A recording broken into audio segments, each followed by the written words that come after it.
To start with, let's first talk a little bit about the ARPA Institute activities. We have been working in Armenia for over 30 years, actually 33 years, and we have quite a few projects ongoing right now. The most important of which is a current project, which is on. It is called um, combating disinformation against Armenia.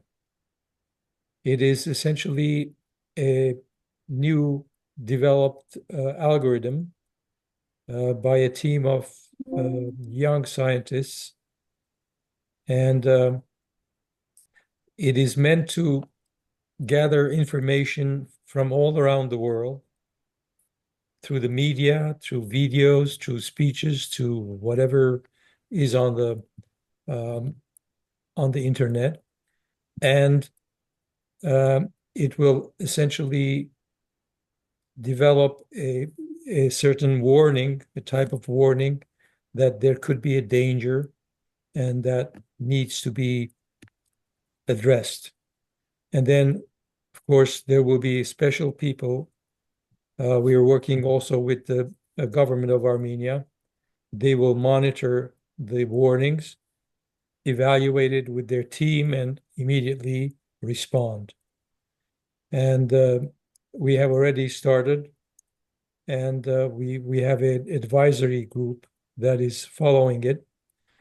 It will eventually be made available not only to the government of Armenia, but also to all researchers who are interested and who are, of course, valued and approved researchers or organizations. The other projects that we have in Armenia is a new uh, course in advanced circuit design in the Polytechnic University. We have already started, and there are currently 47 students following the course. And the main idea is to develop the capability of not only doing circuit design, but also advanced research related to circuit design. And we are training the teachers. Cisco is participating. And also we have, of course, Cadence, the company that has an internationally known software for circuit design. They're also cooperating. And also now we have, of course, our annual invention competition for young scientists in Armenia. And it is already, excuse me, we have received last year 7 inventions. Out of these 7, the expert team of experts evaluated it, and they have decided to split the $10,000 prize to 2 of them. And there will be our annual award ceremony on April 19th in the Yerevan State University. So if you happen to be there, please attend. And the president of Armenia has promised to attend. And of course, we will also invite the ministers, and I'm sure a few ministers will attend as well. So we also have, of course, our clean room in the Arakelyan National Lab, where there's research going on right now in various subjects.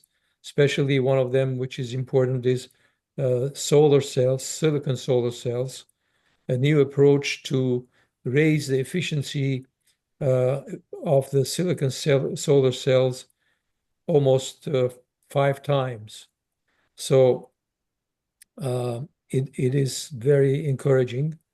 There we have some issues, obviously, because of the instrumentation needed and so on, but we're working on it.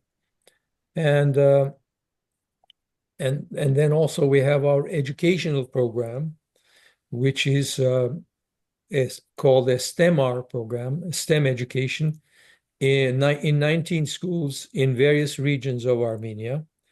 At the same time as the annual award ceremony, we will also hold the Educational Expo, which will involve at least 300 students and teachers. And so it will be a big event in the Yerevan State University. We, of course, also have other ongoing projects, but for the sake of time, let's start. You all know Eisaian. He's an entrepreneur par excellence. He's developed a few companies of his own, and he's now currently the chairman of the board of a company in Armenia. He will be the moderator. So, Al, the floor is yours. Great. Thanks, Jacob. Welcome, everybody. All the bios of our speakers are in the email, so we won't spend time going back on the bios of everybody attending. The topic of discussion today is the high-tech ecosystem and the prospects for the future of this ecosystem. I have been involved, as many of the speakers on this panel, for a long time. Some of us a couple of decades, some of us younger, so maybe a decade or so.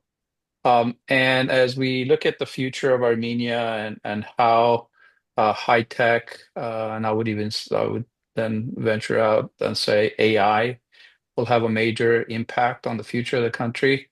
We've got a great panel that is here with us to discuss these prospects.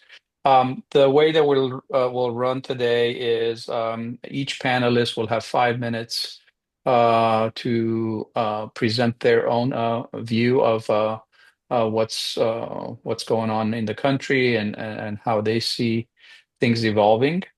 After each panelist is finished, then we'll open up. I'll open with a few questions, and then we'll open up to the audience for questions.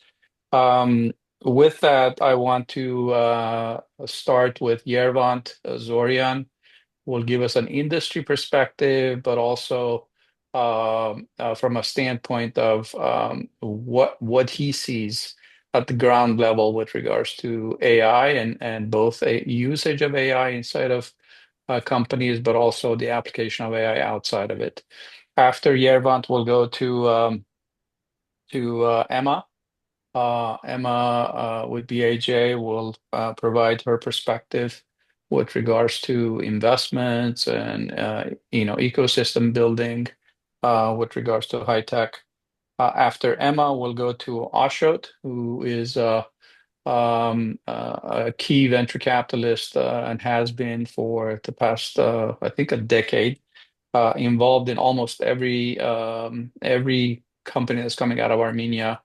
Over the past several years, several of them in the AI arena. And then last but not least, we'll go to Sargis, who is the president of UATE, Union of Advanced Technology Enterprises in Armenia, with, I'm told, with 216 companies as members. It's quite an interesting organization that moves the industry forward, but also has impact on the general discourse of economic development in Armenia. So with that, let me transfer it to Yervant, and Yervant can share his thoughts. So we'll just go Yervant, Emma, Ashot, Sargis. I won't reintroduce people. So just as soon as one speaker's finished, the next one pick it up. Thank you. Okay. Thanks a lot, Al. Thanks for the introduction. Also, thanks, Hagop and the ARPA Institute for going through this very diligently with regular sessions. And this is in the high-tech domain. We have done other sessions related to IT, related to high-tech. This is particularly concentrating on the ecosystem. So speaking about the ecosystem, maybe I can reflect to the fact that while we started this industry about 30 years back, right, but it was established far before that. During Soviet time, there was already a system that was nicely established. Now what we have done is we have established this more open system connected to the West, connected to Silicon Valley and its prosperity. So I'll touch on where we are today and where we are going. But it's worth mentioning that when we started back 3 decades ago, there are only few companies. And today, in terms of registrations, there are more than 6,000 companies that are there. Few thousand people were in this field. Today, we have more than 20,000 people working in this domain with a target of reaching 50,000 by 2030.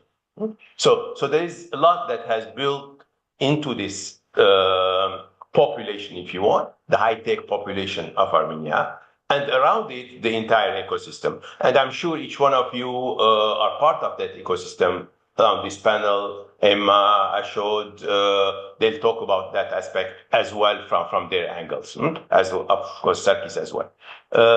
Now, my angle, my experience comes from a particular domain, which is the microelectronics domain. So we started investing in that domain earlier with startups and then multinationals. So I'll make that connection between startups and multinationals and then startups again. An ecosystem that is based in Armenia, which we couldn't have started with multinationals right away. So what we had to do is we had to do some startups, Silicon Valley startups, starting their R&D operation in Armenia, and them over time getting experience, building teams, building products, building technical portfolios, patents, were ready to be acquired by multinationals. So the first multinationals, Synopsys being one of the first in 2004, others who followed it, Synopsys did 4 acquisitions in Silicon Valley. They happen to have locations in Armenia. So that is presence of multinationals. And then we saw multiple. Today, there are over 10 multinationals in Armenia in our domain, in the high-tech domain, that are there because of the startups that came earlier. So in terms of ecosystem, therefore, the multinationals would come not to start small company, one person at a time, but to acquire an existing company with 100 or a few hundred people and then go towards there. So I think we have potential to have more multinationals coming to Armenia as we grow, as we build the ecosystem. The same ecosystem as the multinationals are coming in, as we're getting more and more experience building corporations, learning the business culture and so on, we have more and more startups being born from there. Many of the startups today did come from those multinationals, from our employees who came out with some new ideas, started to build it up, and creating the next wave of the ecosystem that is startups born in Armenia, with their R&D in Armenia, and then coming to the West to have a presence there. And of course, that ecosystem will hear more from our esteemed panelists. What do they need in terms of their funding, in terms of their business angle, and so on. But at least from a technical perspective, we need to have a lot more invested in our educational system.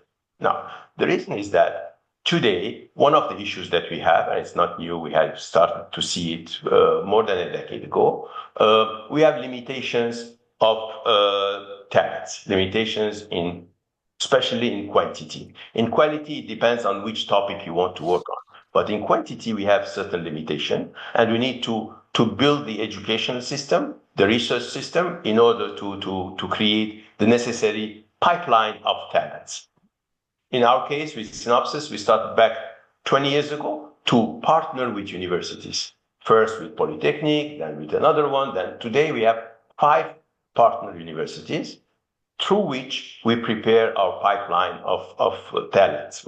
If we're hiring about 150 new employees every year, these are coming mostly from that pipeline of education. So again, part of the ecosystem, therefore, is also the educational system, the universities with their graduate degrees, with their master's program, their PhD programs, and so on, that we support, we sponsor, we populate, and so on, and then we hire from. So that makes the real ecosystem, that you're not generating people without goal, rather you're generating people and you're also taking them through that ecosystem pipeline as well. So we're lucky to be able to partner with multiple universities, also to partner with the government to sponsor this in the sense that they bless it and they provide the necessary enablement for us to financially sponsor it, put the technical talents, and so on. Now, where we stand in these fields are quite important. We stand at the edge of technology. In microelectronics, where I invest my time in, we are at the edge. We today design 2-nanometer chip blocks, IPs, tools in order to serve the edge of the market. Most of the AI chips today are done with very advanced technologies, with 5-nanometer, 3-nanometer, moving to 2-nanometer. The reason I'm saying that the question from Al about AI is important to be used in our processes, also to generate AI. I see AI in two aspects. One is how do we use AI ourselves, and how we enable others to use AI. Now, that second part, enabling others to use AI, requires chips that run AI acceleration. Chips that are meant to have GPUs on them, and they optimize the AI computation in a very fast way to be able to compete with some of our thinking, some of our minds. So therefore, doing AI chips requires advanced electronics, and many of the building blocks that we generate in Armenia do help build the AI chips directly. Okay, so this is to say to connect it to the AI aspect. Another connection to AI as well is while you are doing any complex tasks, AI will be able to help you. In our case, again, the tools that help design chips do use lots of AI. So all the tools that we used to have in the past, we still do with co-pilots. If I am synthesizing a chip, I have a co-pilot for synthesis based on AI. If I'm simulating, I have a co-pilot. If I'm verifying, I have a co-pilot. So every tool in the design flow that takes you all the way to silicon has a co-pilot of AI helping us. In Armenia, we have over 100 projects that do have AI components in them, helping the process, either us developing it or helping to come with our AI. Therefore, to finalize my thoughts, I think having AI not only in our work, but also in our education is important to prepare the talents. And we come to that later on with Al, with the discussions. We do contribute to that. As a company, as organizations, we fund AI education. We fund AI in high schools. We have the Step.ai program, for instance, in high school is one of the educational programs that have effective impact on preparing AI talents from an early stage. Okay, so we'll come to that later on as well. But in short, an ecosystem is already built in Armenia, from early education all the way to multinationals, and we need to boost that as we go forward. Thanks.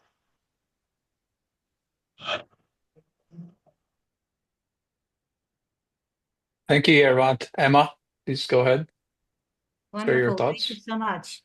I'd love to go next after Yervant because he's coming with a deep dive technology industry knowledge. Now I'm gonna share the story that as an economist, how I ended up in technology and how we are driving AI and robotics and biotech, all these solutions into the market, putting special attention to the Armenian innovation.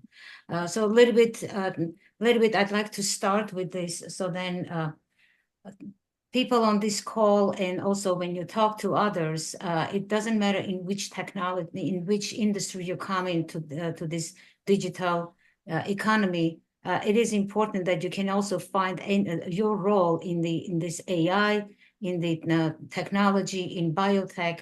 So think large, and it's important that each of us put in something small into these industries, especially in Armenia, will make a big difference. So I'm gonna go through what difference I made with my colleagues, with my network, and how we built everything from almost zero only 7 or 10 years ago. So I'm based in New York, but I'm originally from Yervant, Armenia, and I'm proud with the education that I received in the country, and took that education as an economist to this country years ago when I moved to New York, and with a strong belief that I'm going to get to something, get stronger myself, and then be able to contribute to my country and to my nation globally. So something that I put as a goal for myself, and I'm going to say I'm blessed because I was able to work globally in 47 countries. I operated in 47 countries, and the more I learned about the global audience or global population and their industries and their countries, the more I realized that each of us has to keep its identity. So I proudly, everywhere I went, I said, I'm Armenian and we have this and we have that. Actually, each of us saying something about Armenia, we are raising the awareness. So that worked, and that it actually helped me later to build this BAJ accelerator, to join venture capitalists that never knew where Armenia is. We actually had to teach them, and now they are coming after us saying, do you have more startups from Armenia that fits our thesis? So starting something very small goes into much bigger picture. So my career spans to 25 years, and with corporate America, I work with Fortune 500 companies, but that corporate experience gave me the knowledge of the startup ecosystem since 2011, when the company that I work for, Ernst & Young, and later on Accenture, they were spending a lot of money, billions of dollars into ecosystem growth and building the AI solutions even then, and now also into blockchain and all these new technologies. So that helped me to position my thinking that what can be done for startup ecosystem and how can I get involved. So years ago, I moved towards building entrepreneurship. So spending 25 years in corporate America, I then moved to entrepreneurship. And I think at that time, I started to work with Armenian ecosystem very closely. Since then, we did like more than 50 projects with Central Bank of Armenia, with our 5 top universities, with businesses, with tech companies, and of course, with banks and several ministries of the government. Now, I call it nation building, by the way. I have a name for it. So my nation building large-scale projects in Armenia included all industries, by the way, because innovation touches every industry. So there is no limitation that we put in there. I'd like to highlight the BAJ Accelerator, which was established in 2020 with collaboration with Cornell Tech and Baltic states, all the Baltic states. The Cornell Tech is actually representing also Israel. So we took this very advanced education, and then plus the network from Baltic states known as very high-tech countries. We put Armenia in there. So BAJ stands for Baltic, Armenian, and Jacob's Technia, which means we sandwiched Armenia in between to say we are as good as Israel, and we are as good as the Baltic states technology. So one thing that I want you to take away from this conversation, it's always about positioning. So we positioned Armenian innovation in East Coast, in New York, and presenting Armenia as the strong and actually very up-to-date innovation and innovative solutions to the market. Well, that ended really well because we had currently we have 150 with this program. We are going to beyond 150 companies, of which 70% are Armenian companies, Armenian founders, of which 50% are from Armenia.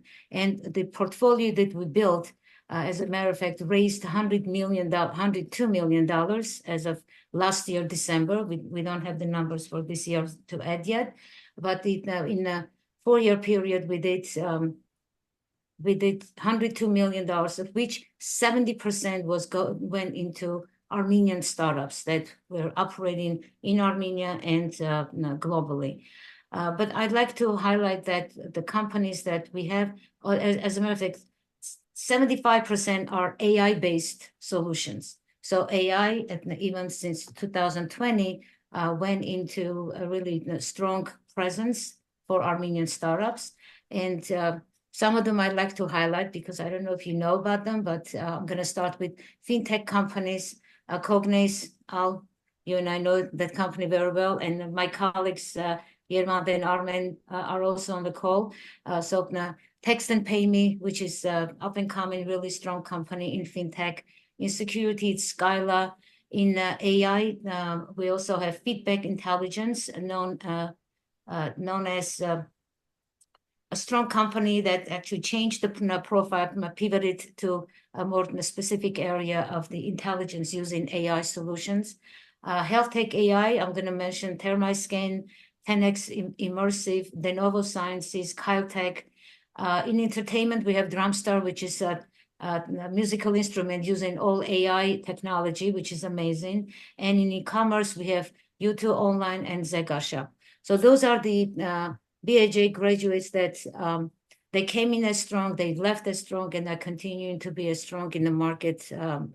So specific examples for the Covenant Venture Capital, which I joined 2.5 years ago, and I got now Armen and Yervant also are the members of the same organization. Covenant Venture Capital is late stage companies investment company where we actually introduced 3 Armenian founded companies, and they invested.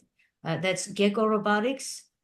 It's a robotics AI, climbing robots that is has clients already with U.S. Army, U.S. Navy.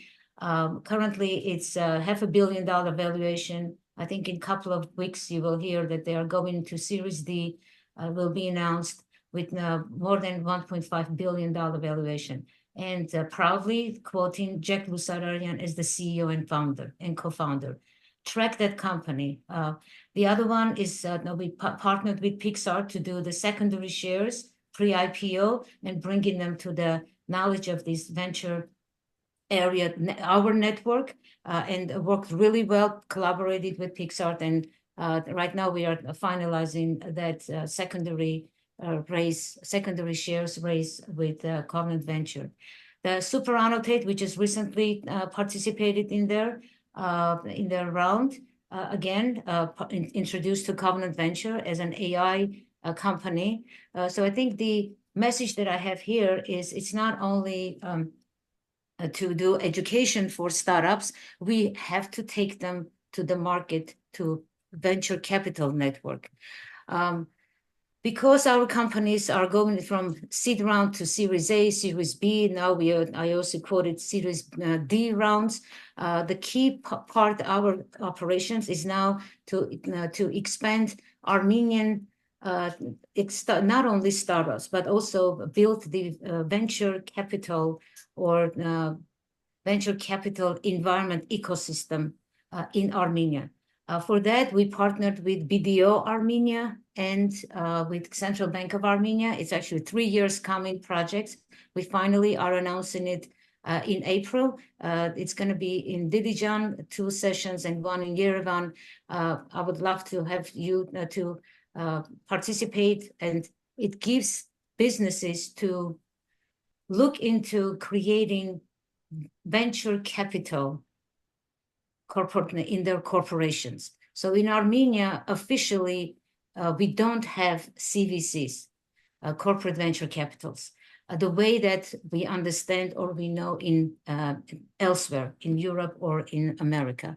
So that effort is coming, and I proudly say that it's a critical aspect of the startup ecosystem to have investor wing, at the same time have startups, because once they grow, they are not able to grow only with external money when we have very successful businesses in Armenia. And this refers to all of them. It refers to banks, software companies, refers to agriculture companies, because we have several startups in all these industries and they're struggling to raise money locally. So this effort is to expand the knowledge of in Armenian businesses about alternative investments.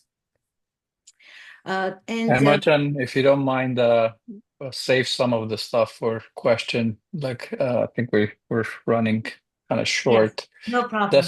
Let's go to Ashot. Go ahead. One more sentence, and I will finish because I will bring it up in the other in my answers.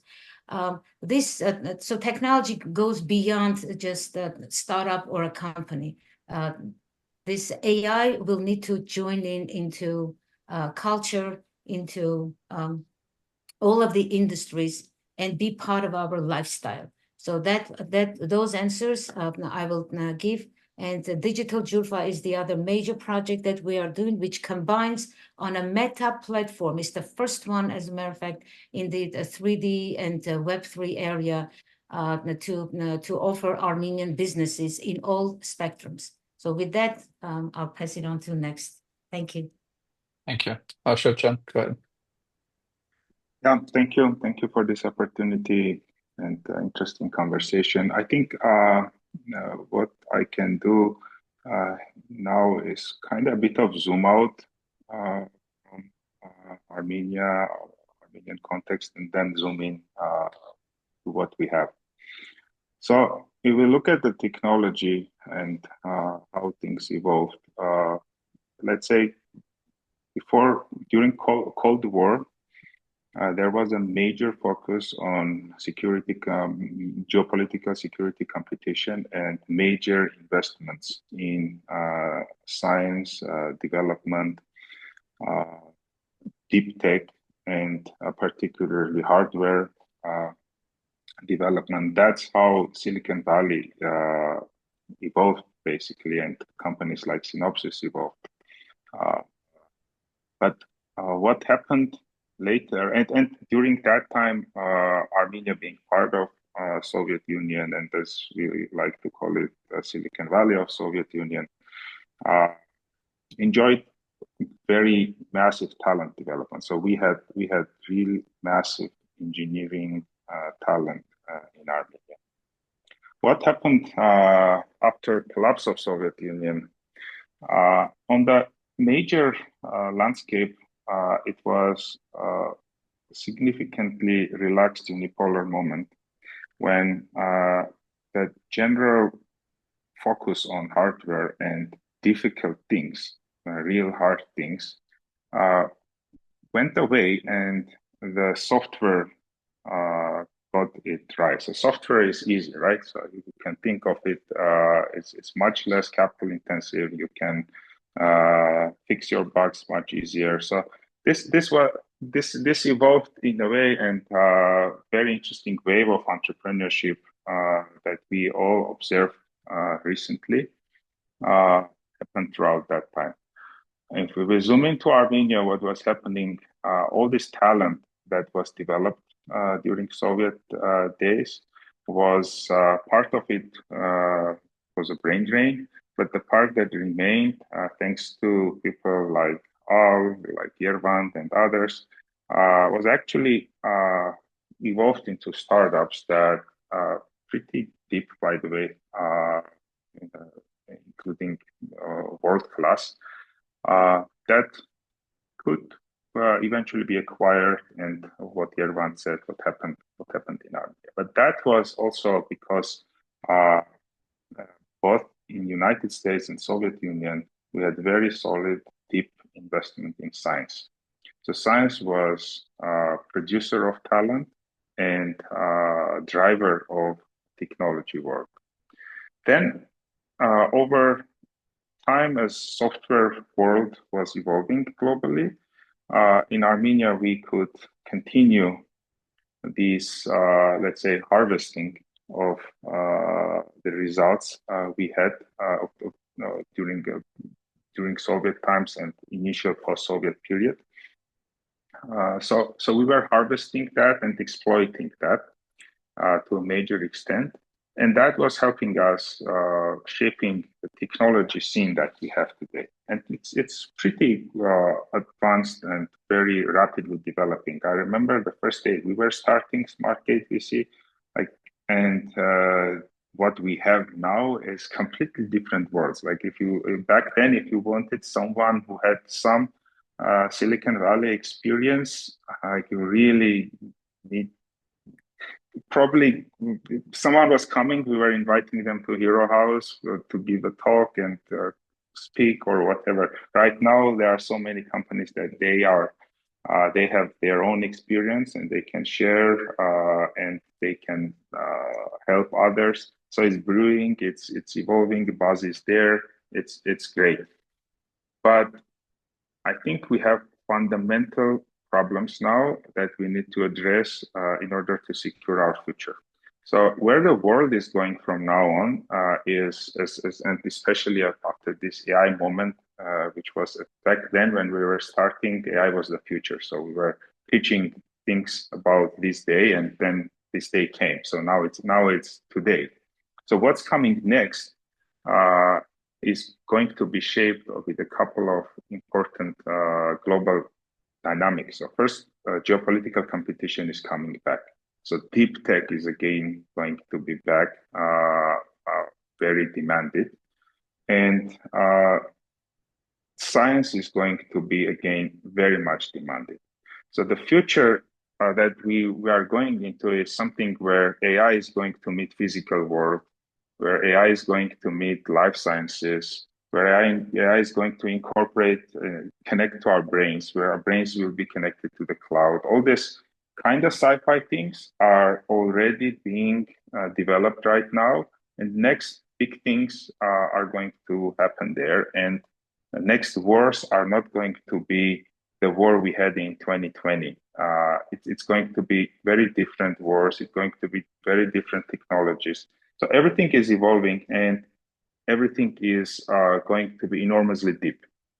So the future, if we look at where we go from this point on, I think it's very important that we really go look at the foundations, appreciate what helped us to get here, which was some of the resources and connectedness to the empire, and understand how we can leverage our resources now, which is diaspora and always been, how we can leverage this resource together with our statehood and actually build our next chapter around deep tech, around advanced technologies, so that we have this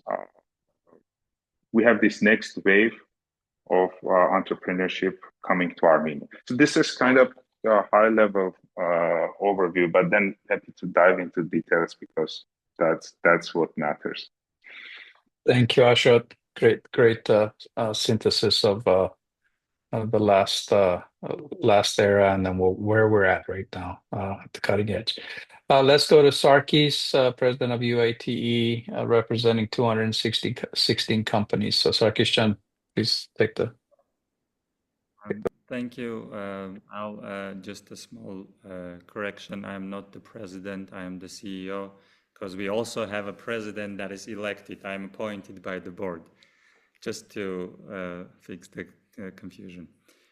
Thank you, ARPA Institute, for all the good work you do and for this opportunity. And this is a great honor for me to be on the same panel with people who are my mentors, especially Alan Ashot and Emma, who played a huge role in shaping me as an entrepreneur. I used to be an tech entrepreneur. I've been in tech since I was born. I was born in my dad's hardware lab. Last 2 years I joined UATE, and as I got a lot from the community, from people here, I decided to dedicate a couple of years to ecosystem building, to give it back to the community.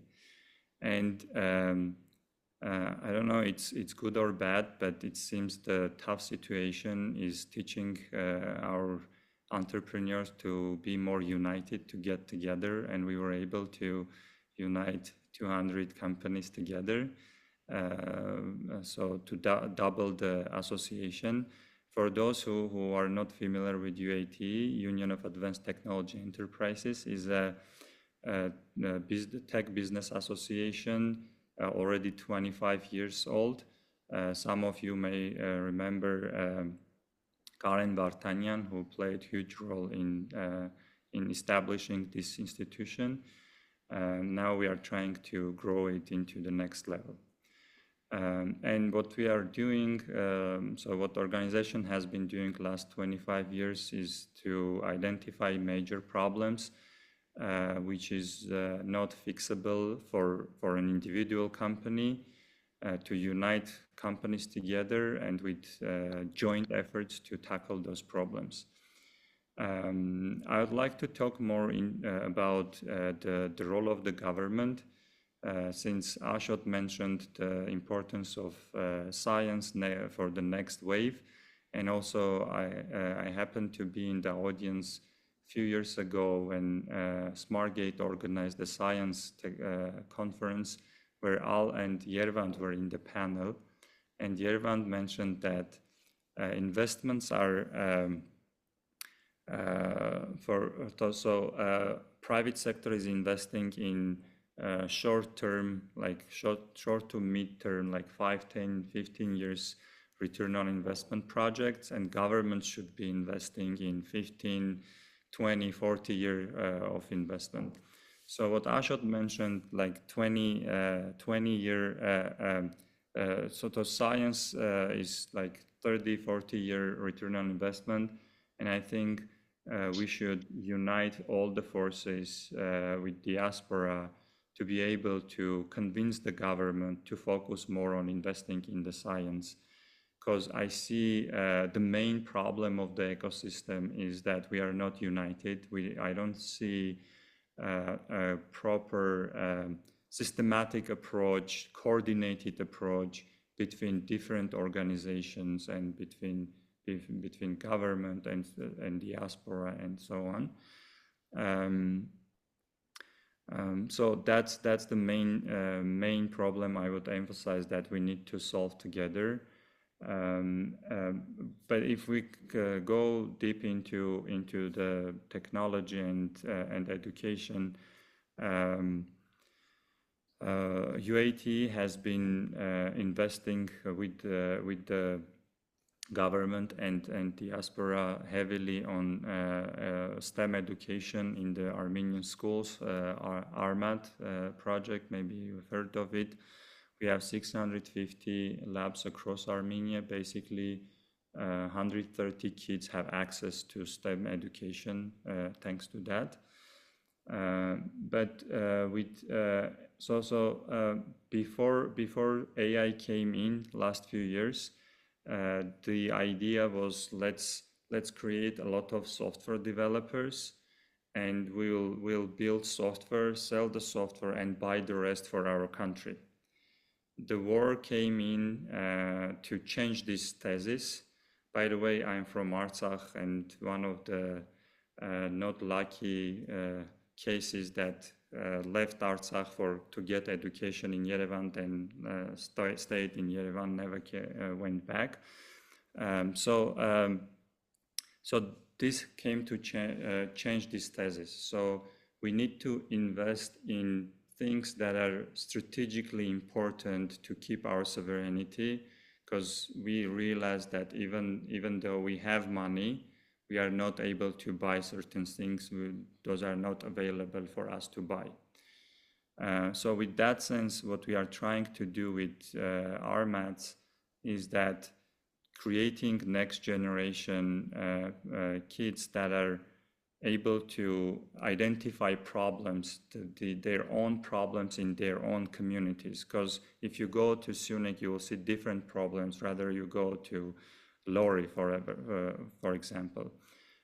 So we are teaching them to identify problems. We are teaching them to formulate the problems. So if you don't have clear problem statements, then you end up solving wrong problems. And when it comes to tools, we teach basics of computer science, programming, robotics, 3D modeling, operating on different machines, and so on. AI is a new powerful tool that we also need to teach kids how to use that, but also is very important for education, for the kids to understand that how to create AI. And it's all about math and physics, especially math. So we need to work hard to change this mindset of let's go 6 months, learn coding, and I'll have a job. So AI is changing that paradigm because now UATE has been promoting tech a lot.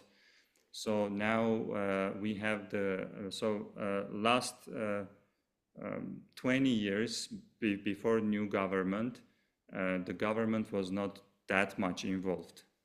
Now, happily enough, this new government is very, very active, and they're trying to do something. They're trying to understand.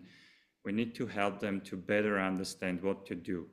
For example, help them to more invest into science versus investing in short-term projects that will create couple hundred engineers and so on.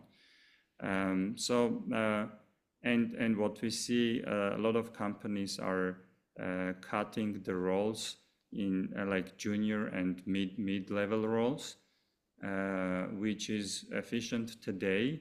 But where are we going to source the next seniors that we are going to hire? So we don't know, because those seniors are created within the companies, not in the universities or in education system. So that's another problem we are thinking. We don't have a solution yet, unfortunately, but we are thinking how are we going to close this gap. Another problem that we are focused on today is that so there were generations of entrepreneurs. I consider myself third generation. So the first generation, Yervant, Al, Emma. So, and then you were like dozen of entrepreneurs together. Then second generation were a couple of tens, and third generation around 100. Now is coming fourth generation. We need to create like thousands of entrepreneurs. And we need to think how we are going to provide pipeline to the VCs, early stage VCs that are operating in Armenia. Because what we see is that they have a challenge of having ready investable entrepreneurs, let's put it that way. So that's another challenge that in UAT we are thinking now. And another challenge is that outsource is not profitable in Armenia already, because Armenian dram and US dollar exchange rate changed, 25% appreciation of Armenian dram. Some companies ended up even with loss, working with loss or no profits. And I think we need to put effort. We'll need also diaspora's help here to help the entrepreneurs who have been working in outsourcing to create their own products, because it requires the totally different mindset, total different way of doing business. So there is this talent pool. We created a lot of entrepreneurs that are good at outsourcing, but the situation is that Armenian ecosystem is not competitive anymore. It's like Eastern European prices in Armenia. And so we need to think how we're gonna help the entrepreneurs that are outsource mindset to shift into startup mindset to create their own products. Let's stop there and go to some questions. If it's okay, sorry, Sargis, because we're kind of limited in time.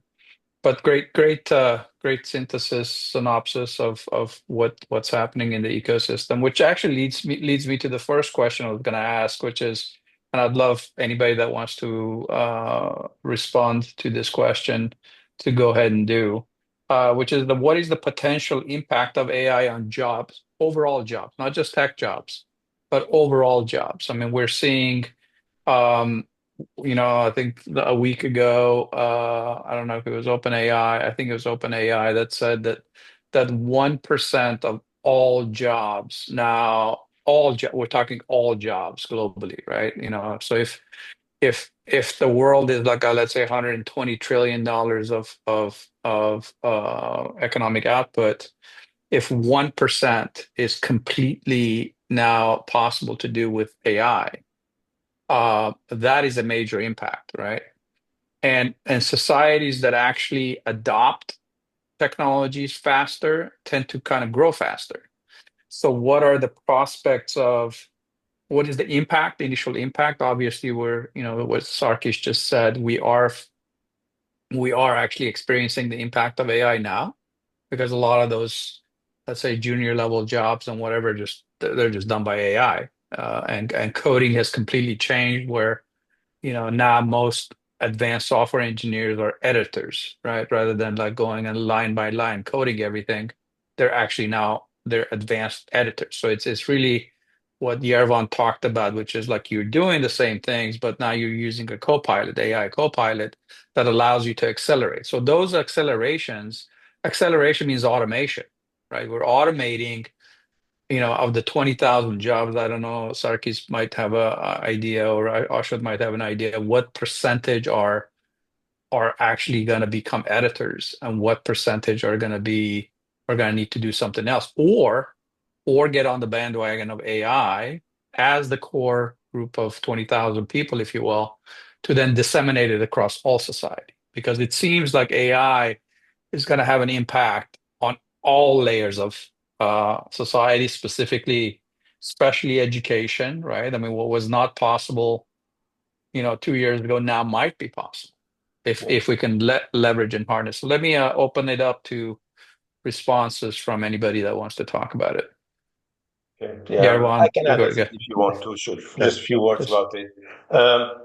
AI is definitely very helpful in many, many functions, but it's not a new thing, right? With every wave of automation that we have seen, even in the 1800s when we saw the first wave of automation, every automation that comes in, it replaces certain, let's call them trivial jobs, things that are repeated, things that can be done with automation.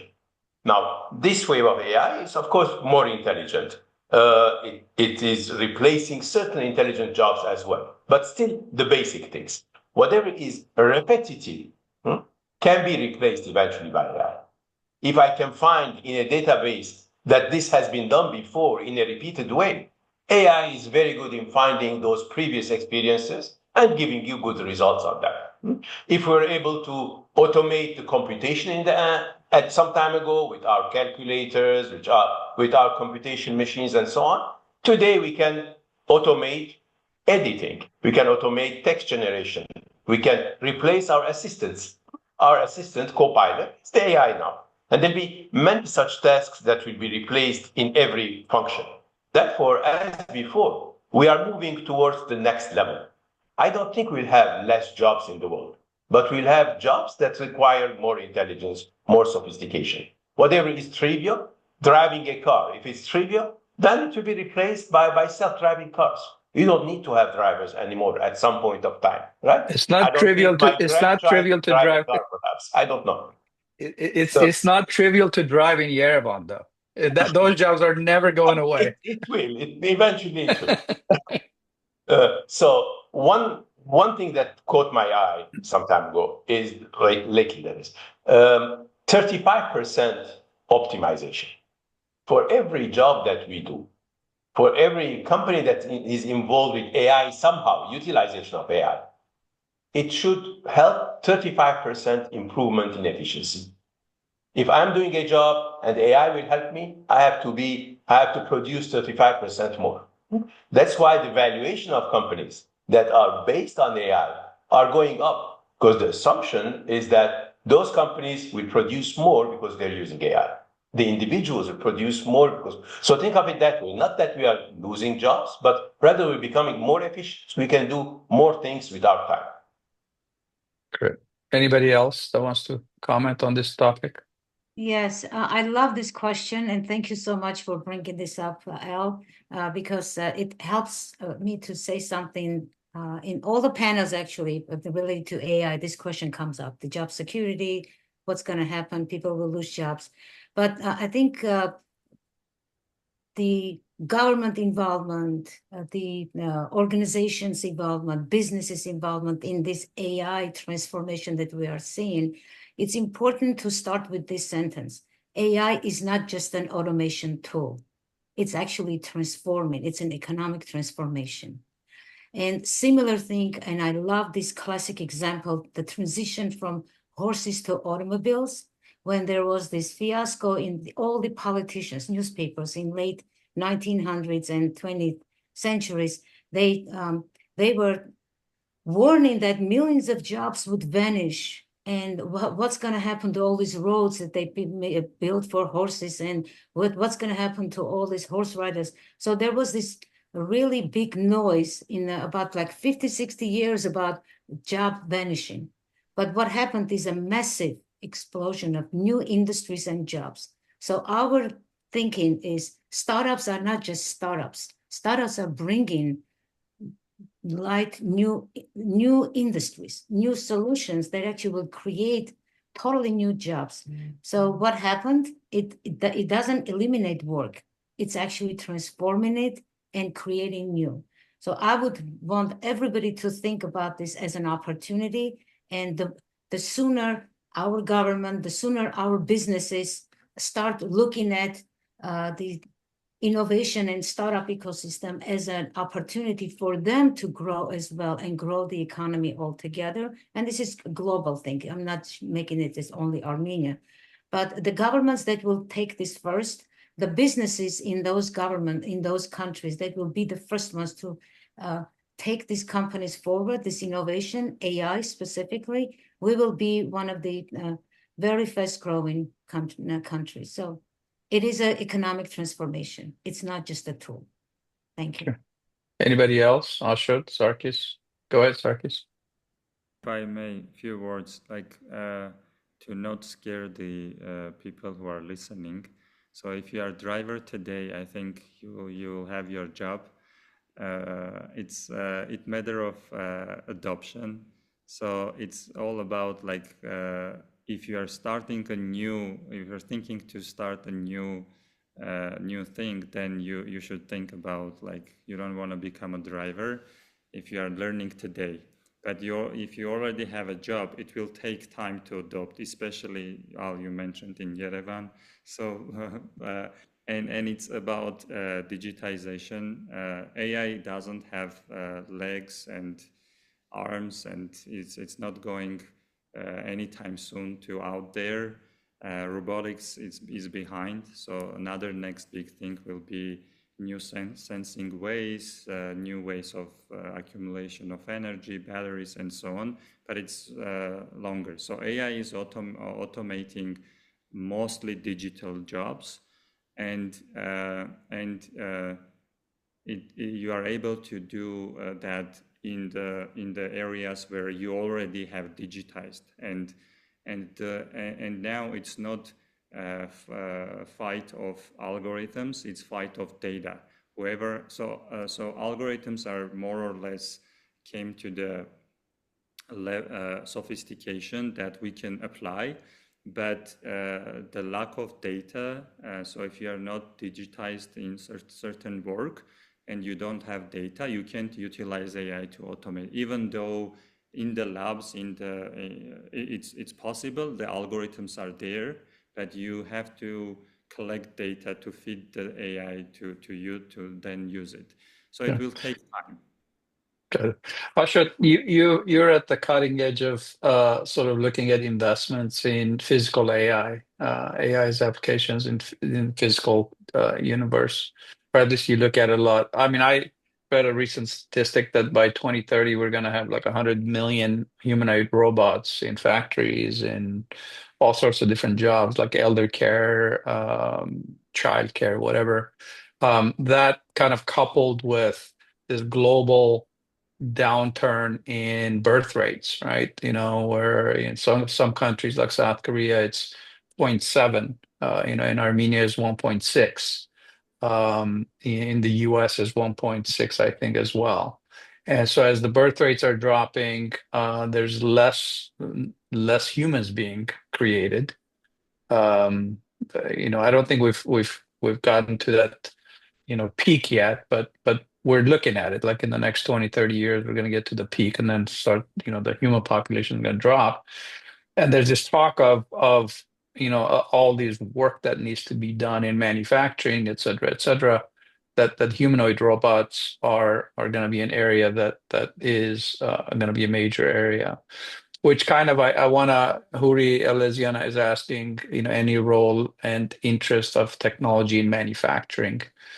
It was mentioned by someone that artificial intelligence. The second question. I'll address the second question later. But could you talk about your experience, your understanding of what you're seeing from a standpoint of AI's applications moving into the physical world? Yeah, I can give some broader context, but also dive a bit also on Armenia as well, because we can't afford being less in population. So, Sure. we are blessed with small market.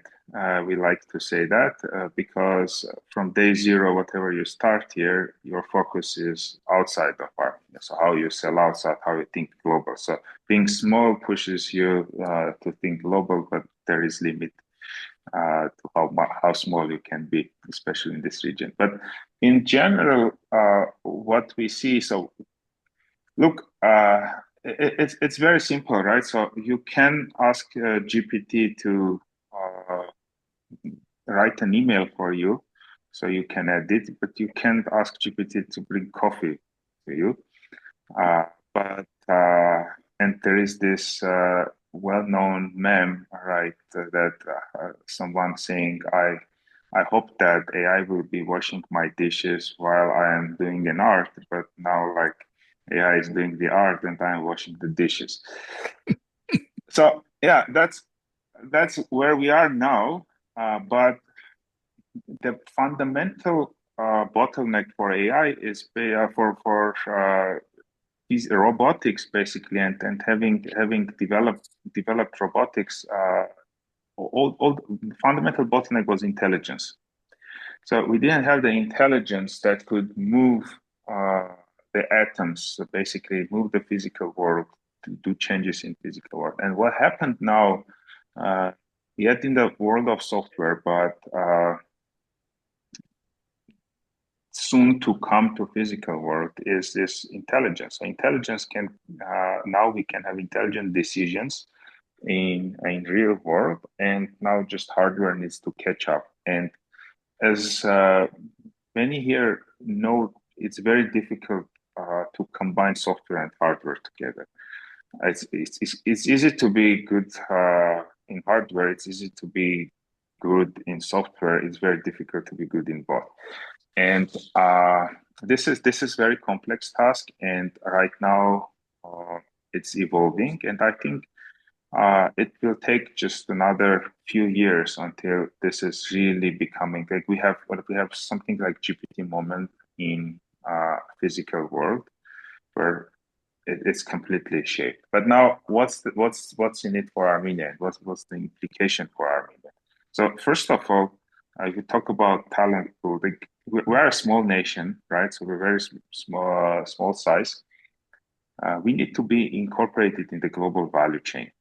So if we do something valuable, so if AI is going to move everything, so probably we need to have an education that can write better prompts, that you can talk to AI, that you can be involved in processes run by AI. So you are part of global value chain. So you're pushing something. So whatever is going to be next, you are part of that future.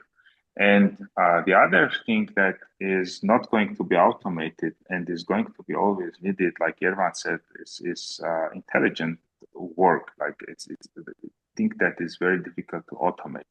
That means we need to be very advanced. So we need very advanced education. We need very advanced talent pool in the country, so that we always can concentrate on very advanced tasks and be on the top of the value chain. Because otherwise, all the simple things are going to be automated, and it's going to be a massive problem globally. Yes. And probably it's normal that population will go down, because like then it's kind of, it's also a philosophical issue, but let's not go there. But yes, if when most of the economic tasks and tasks that bring meaning to life, or used to be bring meaning to life, are now automated, then probably there is need for less people in the world. But we need a solution so that this doesn't apply to us. So we can't be less than this, because it's very, we are already like critically small number. Yeah. Ashot, since you mentioned global value chain, I'm going to just insert this, and I think Jakob, you'll be happy, because he kept asking me, you didn't mention anything about legal side, what has happened and what we did for in a legal intellectual property protection and corporate law for Armenia. Well, one small artifact. Please know that as of 2021, July 1st, Armenia is #2 country on this planet that can patent by law software only, following US. All the other countries, they do hardware plus software. So with this, we can actually add this value chain that companies, not only Armenian startups, but everybody outside, we can become a regional and then eventually global leader in the intellectual property protection, because that law is in Armenia, it's not everywhere else. We work with Armenian Bar Association for a year and a half to make this happen, and it went through. So we have that law. Are we using it? Not yet. There are some other issues, but the law is there, and then there is a website that's working here and there, but that's something to do with the AI, and I want somebody take this action. Maybe Sargis, you think about it, how we can take this, as government is interested. This will help Armenia to position itself in this space, in the innovation. Thank you, Emma. And others. Thank you. Arakelyan is asking, given the force multiplication that startups provide in nation building, how do we support the stand-up or startup and alignment of institutional investment capacity? How do we stand up in Armenia to support science-based startups? For example, sovereign fund, pensions, corporate venture capital, university endowment, NGO endowments. I think this question is to everybody, but I don't know who's best qualified to answer that. Maybe Sargis. So nobody's representing the government here, but you know, what do you think? So I haven't seen much there. I have seen conversations about national VC fund for last 10 years, but we never saw that fund. What is interesting? But we had Anif, right? Didn't we have Anif and something with Amber VC? Anif is shut down. Okay, so we had an attempt, but it didn't go well, and it shut down. Okay. So and it wasn't acting like a VC. Okay. What is interesting that happened last year? Czech Quadrat, which is pension fund, invested in Formula VC. I think that's good news. First time we see pension fund investing in venture capital, which will eventually go into startups. Other than that, I whatever Armen mentioned, like I don't see any activities in there. And I know right now that foundation is being created. The Science and Technology Committee that was created by Mr. Arakelyan. now is trying to convert into a foundation that is funded by private and government. I think Al and Yervant are on the board as well. Our organization is representing Arsene Baghdasaryan from our board, and I know that there is some efforts to create an innovation fund that is backed both from private and public. Hope that will go. I think this leads me to go ahead. Maybe I can comment on Yervant, that, you want to Al, say? if you Go ahead. want. Go ahead, Yervant. What was it? Yeah, just to complete what Sarkis was saying, it's worth mentioning it in this forum as well, because there's a question about the government and the government's role, how they're looking into the future. So the government had a council, actually. It's not new. Had a council back in the late 90s, early 2000. It was Kocharian's time when it was established. We're part of it as well. It's a council that connects the industry, academia, and the government together under the chairmanship of the prime minister. At the time, Arakelyan was the first, others followed, and so on. At some point, it stopped. But just to mention that most recently, about a year ago, that council is revived. So we do have now this National Science and Technology Council, chaired by the Prime Minister, with representation from the government, three ministers, and the parliament, plus the private sector and academia, together to look after the high-tech domain. Not for short term, not for immediate needs, immediate laws, immediate help, but rather more strategic, what will be needed in the future, and how can the government, based on the advice of this council, contribute to the field of high-tech. So as Sachs mentioned, there is a foundation now being created next to it to ensure the continuity. Because in the past, it was coming and going with every prime minister. This way, by having a foundation to sit behind it, we'll have the continuity, even though the governments will change over time, but there'll be a way of maintaining that the work that is being done, the institutional knowledge. Now, what do we do there? And Al is part of this council. It's a council of 25 individuals, about half of them from diaspora, half of them from Armenia. We look at the strategic importance of certain technology fields and what will happen with them. And we identified 5 fields which are important for Armenia, we think, strategically. And they are AI, microelectronics, quantum, biotech and life sciences, and aero with robotics and autonomous vehicles. So there are 5 fields that we think Armenia would need in the future to have more prominence in terms of research, education, and industry, to encourage new companies to bring in multinationals. So you have 3 phases, therefore, that's the pipeline or that ecosystem, from education to research to the industry of these 5 fields. So just to say that the government is actually involved in building these strategic priorities and is willing to put some investment for each one of those 5 fields, building research labs, encouraging the industry to be there. So there is an investment to come with this as well. I mean, it may be loans from international funds, but there is clearly an intent to invest in these 5 fields as we move. Just to complete the ecosystem information. Thanks. Great. I think this is probably from Hakop. Hakop is asking, how about high-tech agriculture?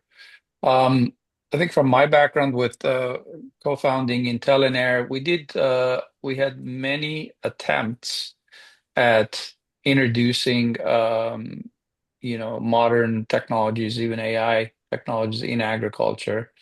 I'm happy to say that there's at least three startups in Armenia, indigenous startups in Armenia, that I have seen that are starting to leverage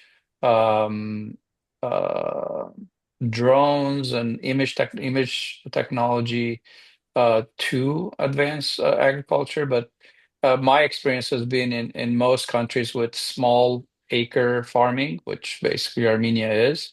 It really does require a major government sort of involvement and funding to move forward, because there's really no large business in agriculture in all of Armenia, comparatively speaking, when you kind of look at scale. Some people will immediately say, well, what about the winemaking of Garas? And these are all, by international standards, they're all micro businesses. So on a country scale, it really does require government involvement to do some. I hope that answered the question. Jacob, I don't know if he posed that question or not, but if we didn't answer the question, you can ask it live if we did not address it. So any other questions from the audience that we can address? There's a long write up here. Nurses Markarian, if you're still on, I don't know if there's a way to have him go live and ask his question live, because I can't really synthesize what he has written here. And maybe he's not. He's on, yes. I mean, he can speak up. Nurse says, go ahead and ask your question. I apologize, but you have like this much write up and I can't synthesize your question. So go ahead and ask your question directly if you'd like. You might want to unmute yourself if you're muted. If not, then we'll move on, and feel free to interrupt, nurses, if you want to ask. I think one statistic with regards to, do we know what is the Armenian government's commitment to R&D relative to their GDP? I think with Gituj, Sargis, you wrote 0.4% from GDP. I don't know what GDP number is being used, but I remember it was more like around 1%, but we were asking for 4%. In comparison, countries like Israel, they're like 4 or 5% of GDP is invested in the tech sector, tech science sector. This brings me to one last question that I have, and then of course the panelists can have their closing remarks. We talk a lot about what can AI do for Armenia, how can we sort of accelerate education in Armenia. But a gigantic part of the Armenian nation is the diaspora. What are the prospects of using AI to modernize organizations like AGBU, the Armenian Church, our school systems? I live in California. I live in Glendale/Los Angeles, California, and there is almost no engagement. I mean, I would say like minute engagement of almost all of our structures with the mass population, right? I mean, even in Glendale, which we're 40% of the population, if you look at the level of engagement of the public with these organizations, there is relatively non-existent. We have cultural events and stuff like that is sparsely attended. So are there prospects of engaging and reinvigorating the community led by the organizations that at least should have the resources? And I'll pose that question to Yervant, because Yervant is involved with AGBU and other national structures. Go ahead. Yeah. So a couple of data points, maybe. The answer in short is yes. Do we need more? Yes, we need more. But let me give you a couple of data points, a couple of examples. On the AGBU side, yes, we have looked at, and we're looking at our entire technology-based system to see where we can utilize what and improve our databases, our searches, and so on. So yes, from the AGBU side of it, we are investing in that. AGBU is also investing in its virtual educational entity, the Armenia Virtual College, through which we also provide now AI courses, not only to teach AI, but rather to utilize AI. So it is very interesting to look at how we are looking into these and leveraging them further. Another data point is Tumo. And Sam is now the president of AGBU, and we have very strong collaboration with Tumo as well. So Tumo looks at more the utilization of AI by the teenagers, okay? So they have, again, a structured way of teaching, not the coding part of the AI, but rather the other side, which is utilization of AI by early age, by teenagers, let's say. A third data point I would mention is the diocese, the Western diocese. Archbishop Derderian has started an initiative 6 or 9 months ago. It's a very good one. He brought certain experts I'm also in discussions with to again modernize the church, how it reaches its members, not only in AI, but rather using technology in various ways, from teaching perspective to communication and so on and so forth.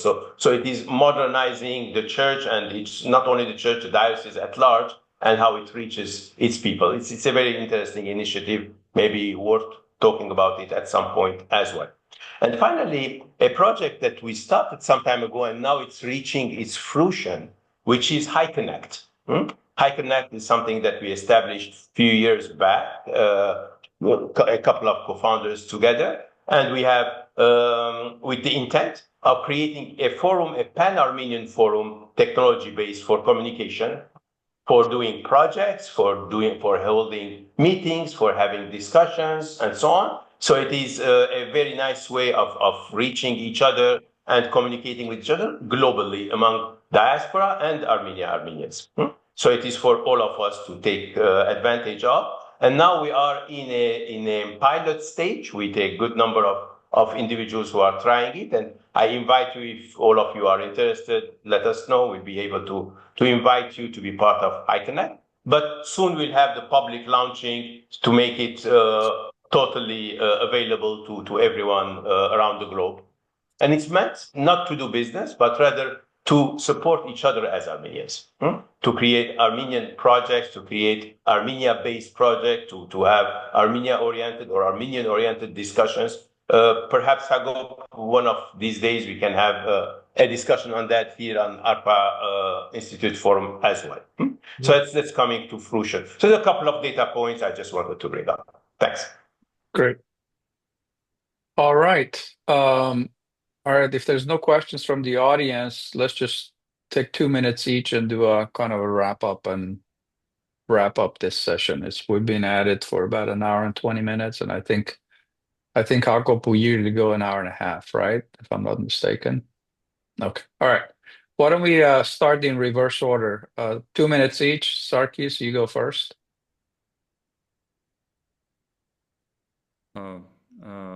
I would say whatever all you say always, come to Armenia, try to do something on the ground. That's it. Very good. Thank you. Let's go to Ashot. Yeah, look, I'll just quickly also address the previous question. And in general, I think we need some mindset shift in general, what is being Armenian and how we interact with each other. Being Armenian shouldn't be like a tax of charity that you have to give back. So giving back is important. It's very it's very pleasant, etc. But it should be also very benefiting. It should be profitable. And the structures we have in diaspora should be also evolved into that. So how we nurture each other's success and how being part of that organization is making successful every one of us being Armenian. So moving from charity to investment, moving to collaboration and raising each other, and having Armenia in the focus, because without Armenia, there is no long-term Armenianness and Armenian population and everything. So, and of course, on top of that, I think being deep in science, engineering, and in general knowledge is part of our identity. Right now, it's not. In fact, it's not part of our real identity, because if we look in generalized statistics, I think that won't be as appealing as we might think. But like if you look at Armenian schools, education both in Armenia and outside Armenia by the Armenian schools outside Armenia, there is a lot of work to do.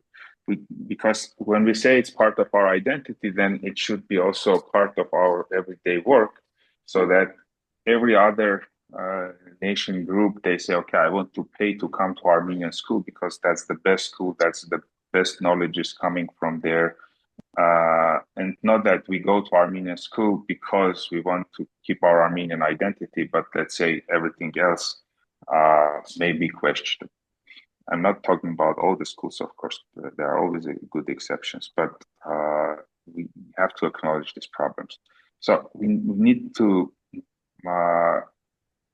deeper understand our identity and act according to that identity and change the way we perceive and act in our daily life as Armenians. Thanks, Ashot. Emma? Thank you. I'll add to what Ashot you said, because positioning Armenia and Armenians globally is something that I'm working on, like I said, in the past 10 years. Every project had to position Armenia somehow.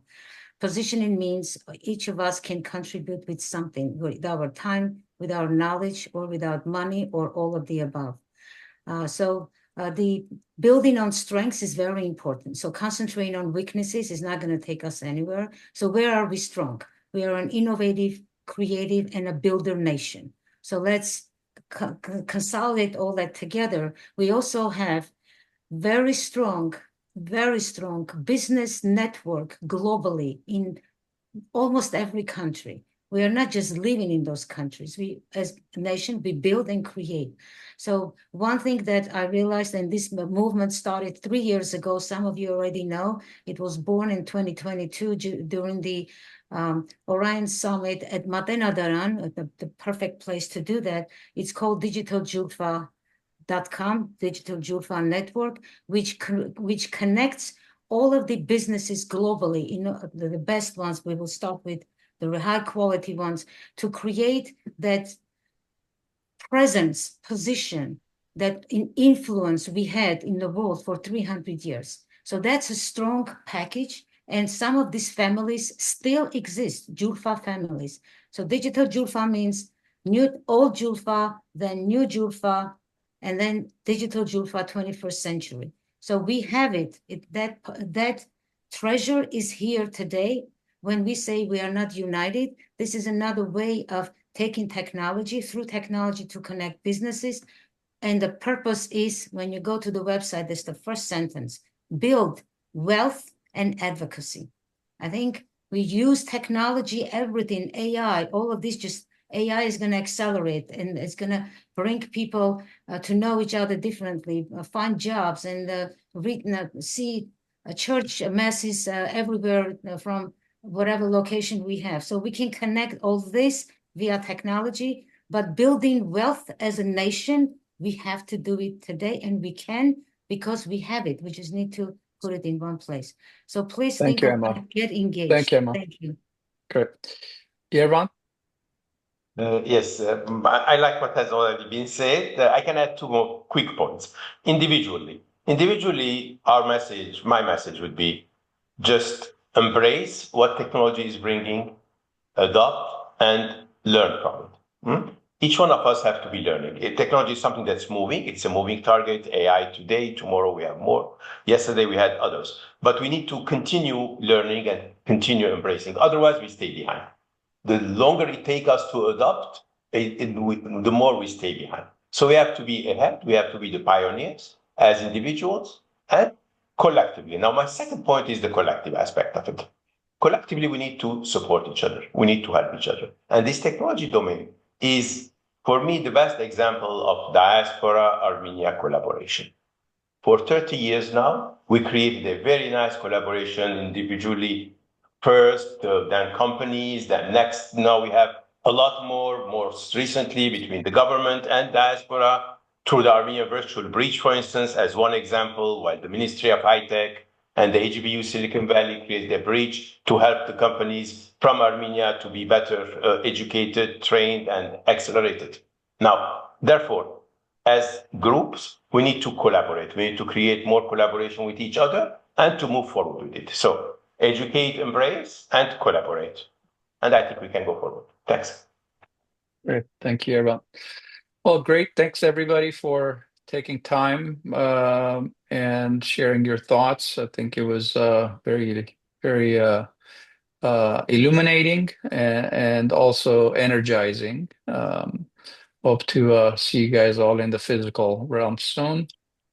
Thanks everybody, and I'll pass it back to Jakob to close Thank us you very out. much, Thank you. Al. Take Thank care. you for Hi. your excellent moderation, and thank you to the panelists. I guess Sarkis, you wants to say something? Very small thing for only for those who are in LA. Very practical thing. Today we have 10 kids of Armat coming to LA to participate in robotic competition. So if you are in LA, I would ask just meet those kids and say a few words. Good. So if you are interested to see the kids, just message me. I'll organize. Just tell everybody where they are. Where are these kids, and Yeah, if somebody will. Okay. Yeah. Okay. All right. Great.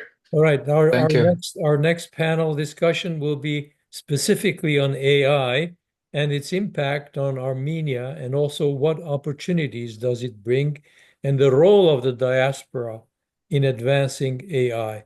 The panelists will be Chinar Movsisyan, Lilith Nersisyan, David Baldasaryan, and it will be moderated by Samvel Shukurian. Will be on March 22nd at 11 a.m. So please join. And after that, we have about Tumo, empowering the next generation, the impact of the Tumo Center for Creative Technologies. And it will be Pegor Papazian presenting Tumo, and it will be moderated by our Ani Shabazian, will be on April 12, 2025. As far as organizations are concerned, maybe AI will help them how to do their business. But if we want to modernize our organizations, we need to organize the structure of our organizations, and that is not happening. And I don't see it will happen in the future because it's so solid, and it will take a long time for us to modernize our organizations in that sense. So thank you all for joining us, and I hope to see you next time. Goodbye.